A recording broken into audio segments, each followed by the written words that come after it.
Okay, so day 2 of our new program, we have our strength movement today, and that is a push-up. So the push-up, we don't have option for load here, but if you find yourself being really good at push-ups, you can take them from a couch or something that makes them a deeper load. So you'll notice how Melissa on her push-up is taking 3, 2, 1 on the way down, a little pause at the bottom, then exploding back up and through. Pick your head up just a little bit, Melissa, and pull your chin back. Yeah. So I always cue that on the gym floor. This is where I see this fatigue or this fault more than most others on the floor.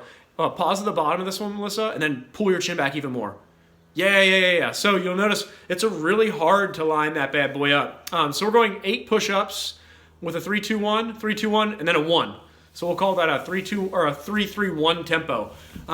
That'll be our strength. That'll be our station 1.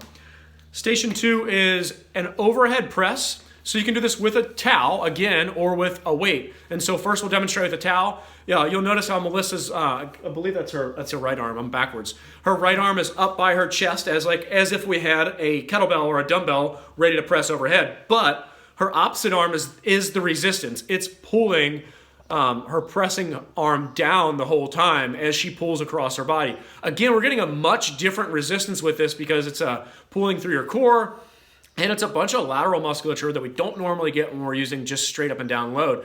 And a great cue with this is like she just did, follow with your eyes as you push up and through. So those will be by 8 per side. And those are tough. The more you pull with that down hand, the more load you're going to get. Let's demonstrate a kettlebell with an overhead press real quick too. So grab a light bell. If you have the weight and you'd rather use just a weight, you guys have probably done these on the gym floor, but just an overhead press like so. We're making sure that our rib cage isn't compensating for lack of shoulder range of motion. If you're lacking shoulder range, reach out and we can write you a little program to restore that. So 8 presses there. What do we have? Station 3 is a single leg RDL. So single leg RDLs are one of the most challenging movements for me. Luckily, Melissa's a lot better at them than I. She's demonstrating. We'll hit those by 8 per side. And if you don't have any weight, you can turn it into a tempo. There's always that option for the tempo.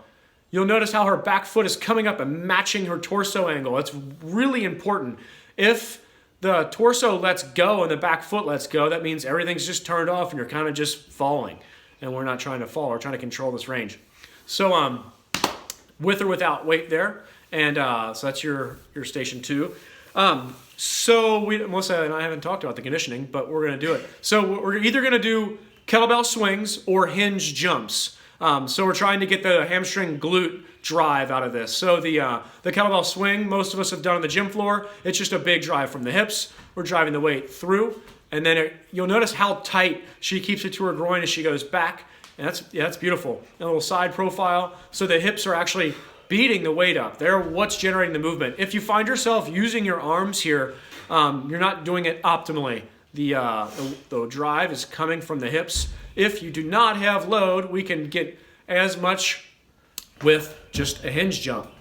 Yep. So we'll hit either the swings or the hinge jumps by 10, and then we're going to drop down to a beautiful. So yeah, you'll notice how her chest is falling down this jump. It's much different than a torso tall jump. This is a lot more hamstring driven.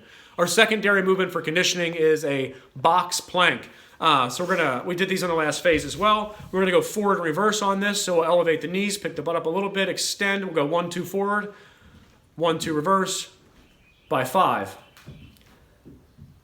Beautiful. So our conditioning is kettlebell swings and forward reverse crawls by 12 minutes, as many rounds as possible. So let's go over that real quick. Strength work, first block. We have a push-up, 3-3-1, 3 down, 3 hold, explode out. You can go to your knees. If you're really strong in push-ups, you can put your feet on a couch. Station 2 is that overhead press with weight or with a towel. The towel would resist as you pull through. The weight would just be the standard overhead press. And those are by 8. Station 3 is a single leg RDL by 8 per side with or without weight. Take a little break. We're going to set our timer. We're going to put 12 minutes on it. We're going to hit hinge jumps by 10, forward crawl 1, 2, reverse 1, 2 by 5. And that'll be 10 minutes. So there you go for day 2. Peace.